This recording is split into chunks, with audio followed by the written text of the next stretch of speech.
వాక్యమన్నది పవిత్రమైనది, కీళ్లను మూల్గును విభజించుచు దూరుచున్నది.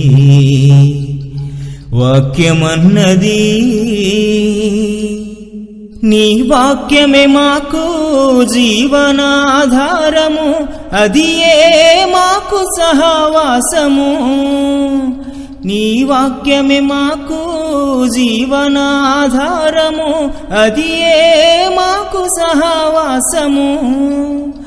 నీ గమనం మా సకలం, నీ నయనం మా పయనం, నీ మధుర ప్రేమే మా జీవనం.